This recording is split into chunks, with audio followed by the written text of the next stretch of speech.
반갑습니다. 오늘도 새벽 돌베개에 나오신 모든 성도님들을 주님의 이름으로 환영합니다.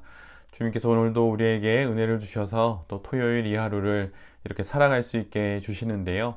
오늘도 하나님의 말씀인 아모스서 말씀 함께 묵상하고 또 이 말씀으로 이 좋은 날을 또 이 중요한 날을 잘 살아가는 우리 모두가 되기를 바랍니다.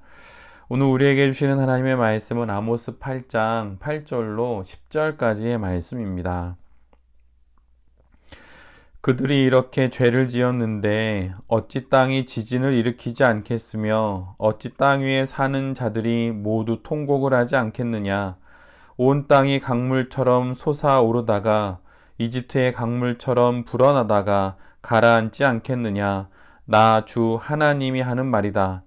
그 날에는 내가 대낮에 해가 지게 하고 한낮에 땅을 캄캄하게 하겠다. 내가 너희의 모든 절기를 통곡으로 바꾸어 놓고 너희의 모든 노래를 만가로 바꾸어 놓겠다. 내가 모든 사람에게 굵은 베옷을 입히고 머리를 모두 밀어서 대머리가 되게 하겠다.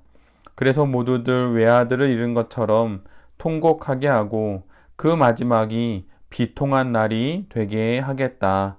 아멘.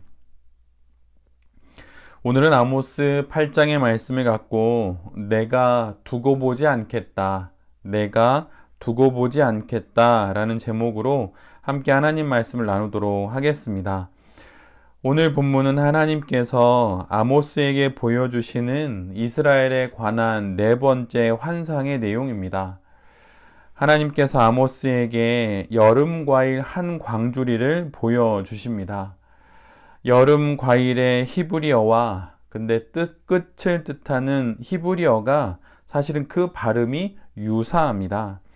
그래서 즉 이스라엘이 맺은 그 삶의 열매를 하나님께서 확인하시는 날이 있게 되는데 그날이 곧 이스라엘의 끝이 된다고 하는 언어 유의적인 의미가 이 네 번째 환상에는 담겨져 있습니다.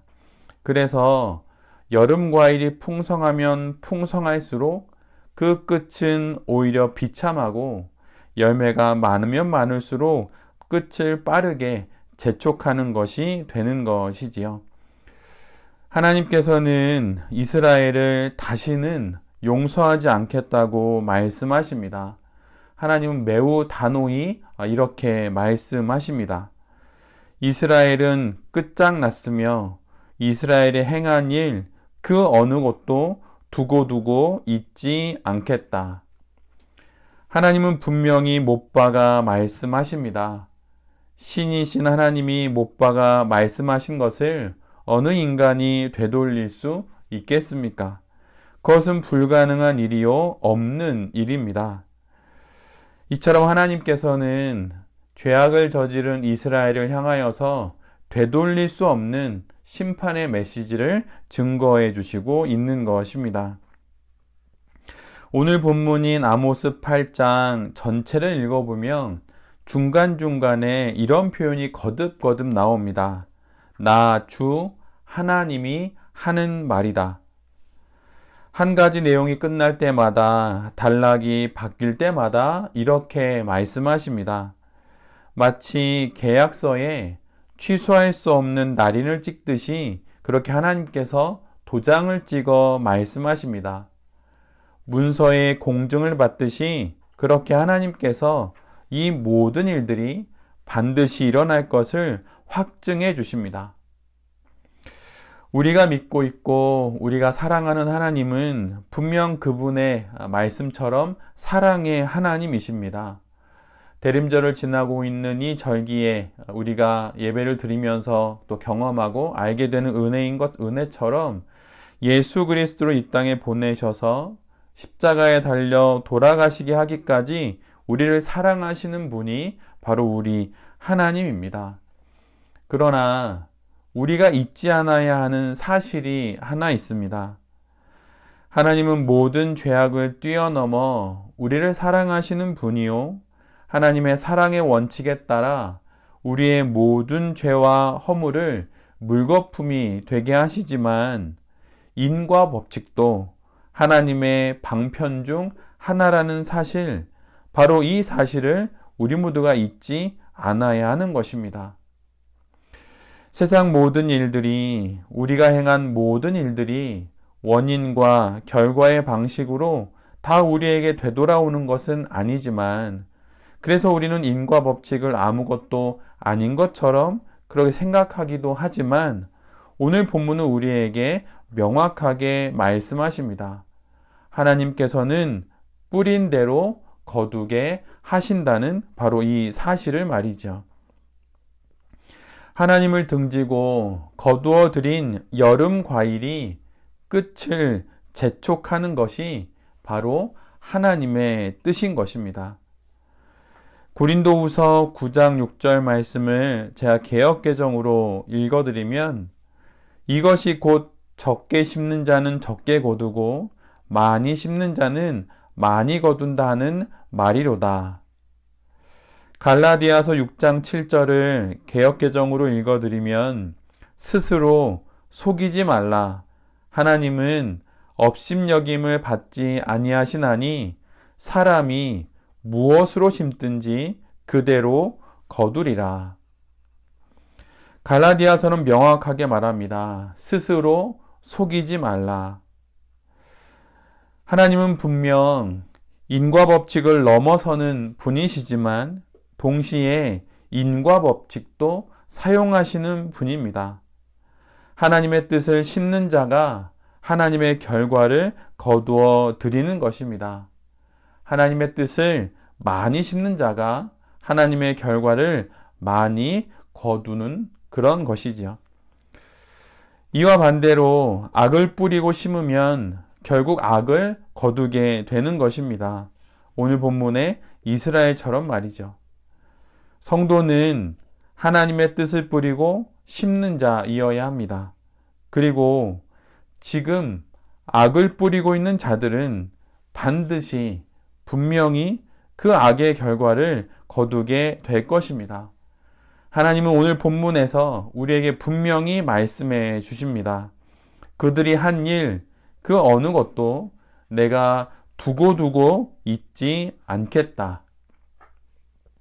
오늘 본문을 통하여서 우리 모두는 우리 자신을 잘 돌아봐야 할 것입니다.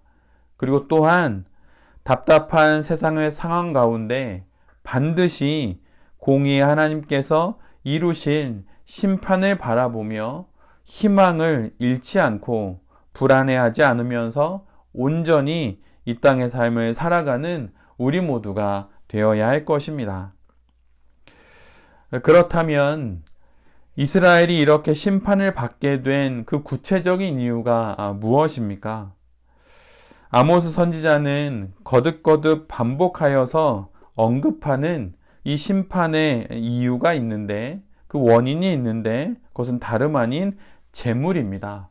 즉 돈인 것이죠. 돈과 재물이 그 자체가 문제가 아니라 돈과 재물이 안전을 보장해 준다는 생각에 이것들을 하나님보다 더 위에 놓은 것이 바로 심판의 원인이 된 것입니다. 즉 돈을 우상으로 삼은 것이지요. 재력은 그 자체로 결코 악이 아닙니다.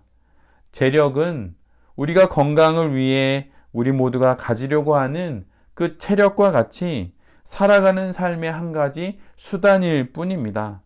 그런데 우리가 사는 이 사회 속에서, 특별히 자본주의 사회 속에서 그 활용도가 거의 무한대에 가까울 정도로 여겨지니 급기야 돈을 우상의 자리에까지 올려 놓은 것입니다. 이는 돈의 효용 가치를 과장한 것이지요. 거짓의 영은 이렇게 수단을 우상으로 만들어 버립니다. 돈뿐만 아니라 돈 이외의 다른 것도 만약에 하나님보다 더 위에 놓는다면 그 모든 것 역시 우상이 된 것입니다. 권력이든 학벌이든 성공이든 그 어떤 것이라 하더라도 그 자체가 문제가 아니라 그것을 하나님보다 위에 놓는 순간, 우선순위의 가장 앞자리에 놓는 순간 그것이 결국 우상이 되는 것입니다. 우리가 잘 알고 있는 십계명의 말씀처럼 하나님 이외에 다른 신을 두지 말라는 그 말씀, 그 하나님의 말씀을 정면으로 부정하는 것이지요. 이것이 바로 이스라엘의 심판을 받는 이유입니다. 또한 이스라엘은 돈과 재물을 획득하는 그 방식의 문제로 인해서 하나님의 심판을 받게 됩니다. 오늘 본문을 자세히 읽어나가다 보면 이스라엘은 돈을 벌기 위해 하나님의 형상인 사람들을 짓밟았습니다. 빈궁한 사람들을 학대하여서 돈을 벌었고 돈을 벌기 위해 가난한 자들을 망하게 만들었습니다. 그들에게 있어서 사람은 하나님의 형상이 아니라 자신의 우상인 돈을 벌기 위한 수단이요 도구였던 것이죠. 이스라엘은 신발 한 켤레 값으로 가난한 자들을 사고 또한 팔았습니다. 그들에게 사람은 자신의 우상인 돈을 위한 물물 교환의 수단이 되었던 것이죠. 더 나아가 이스라엘은 거룩히 지켜야 할 하나님의 절기를 귀찮아했습니다. 이것에는 이유가 있습니다. 왜냐하면 안식일에는 상거래가 불가능하니 돈을 벌 수 없었기 때문이에요. 이스라엘은 언제 이 안식일이 끝나나, 언제 이 절기가 지나가나 라고 말하면서 거룩한 절기가 하루빨리 지나가기를 그렇게 손꼽아 기다렸습니다. 그들 입장에서는 하나님을 예배하기 위해 특별히 구별된 그 절기는 돈을 벌 수 없는 쓸모없는 시간 낭비였던 것이죠. 심지어 그들은 돈을 더 벌기 위해 불법을 서슴지 않았습니다. 종교뿐만 아니라 법도 윤리도 도덕도 깡그리 무시했던 것입니다. 그들은 돈을 위해 되를 줄였고 추를 늘렸으며 저울을 속였습니다. 어떻게든 더 많은 돈을 벌 수만 있다면 이 모든 것들을 행했던 것입니다. 그들이 행한 이 만행들을 처음부터 끝까지 하나하나 읽어 나가다 보면 이 기가 막힌 만행에 입이 쩍 벌어질 정도입니다. 그런데 우리는 말문이 턱 막히지만 하나님은 오히려 더 크게 입을 벌려 말씀하십니다. 그들이 한 일, 그 어느 것도 내가 두고두고 잊지 않겠다. 이스라엘은 반드시 멸망할 것입니다. 하나님은 그 멸망의 말씀을 인과 법칙에 따라 선언하십니다. 그들이 이렇게 죄를 지었는데 어찌 땅이 지진을 일으키지 않겠느냐. 그들이 이렇게 죄를 지었는데 어찌 강물이 솟구치지 않겠느냐. 그리고 하나님은 명확히 말씀하십니다. 나 주 하나님이 하는 말이다. 하나님의 말씀이요 바로 그분의 확정된 심판의 말씀이라고 하는 것입니다. 하나님께서 사람들의 모든 의도를 이렇게 뒤집으십니다. 이스라엘이 하찮게 여긴 절기를 통곡으로 바꾸시고 이스라엘의 모든 노래를 만가, 상여꾼들이 상여를 메고 가면서 부르는 구슬픈 소리로 바꾸실 것입니다. 우리는 미약하지만 하나님은 위대하십니다. 우리는 세상의 불의와 이 모든 세상의 악랄한 폭력과 겁박 가운데 말문이 턱하니 막히지만 하나님은 더 크게 입을 벌려 말씀하십니다. 공의의 하나님의 공의의 심판이 있을 것입니다. 그 하나님을 믿으십시오. 하나님이 행하실 것입니다. 그리고 우리가 할 수 있는 일이 있다면 그것을 찾아서 지금 우리 모두가 행해야 할 것입니다. 그것이 바로 하나님의 뜻을 따라 인생을 살아가는 성도들의 선택이고 또한 성도들의 인생인 것입니다. 이것이 신앙이고 바로 이것이 믿음입니다. 하나님께서 반드시 분명히 뿌린 대로 거두게 하실 것입니다. 하나님께서 결코 두고 보지 않으실 것입니다. 공의 하나님을 다시 한번 바라보면서 불안해하거나 걱정하지 말며 하나님께서 이루실 그 공의의 심판을 바라보고 또한 믿음의 눈으로 그거를 응시하면서 이 하루도 거룩하게 또한 용감하게 우리가 있어야 할 그곳에 있으면서 우리의 인생을 잘 살아가는 새벽 돌베개의 모든 성도님들과 또한 이 말씀을 전하는 제 자신이 될 수 있기를 간절히 정말 간절히 기도드립니다. 아멘. 함께 기도하겠습니다. 주님, 뿌린 대로 거두게 하시는 분이 바로 우리 하나님이십니다. 이 말씀 앞에 우리의 인생이 있고 이 세상이 있고 우리나라가 있습니다. 하나님이 그리 하실 것입니다. 주님, 오늘 특별히 오늘 하나님의 뜻을 이루어 주시옵소서. 그 어느 것도 내가 두고 있지 않으리라 하신 하나님의 말씀이 오늘 이 나라에 보여지게 하여 주시옵소서. 두고 보지 않으실 하나님을 더욱 간절히 찾습니다. 주님, 오늘 이 나라에 임재하여 주시옵소서. 주님, 오늘 당신의 뜻을 이루어 주십시오. 우리도 우리가 할 수 있는 우리의 일을 하겠습니다. 주님, 우리를 불쌍히 여기시고 이 땅 가운데 참된 주인 되시는 당신의 모습을 오늘 이 땅 가운데 보여 주시옵소서. 이 모든 말씀 예수 그리스도의 이름으로 기도드립니다. 아멘.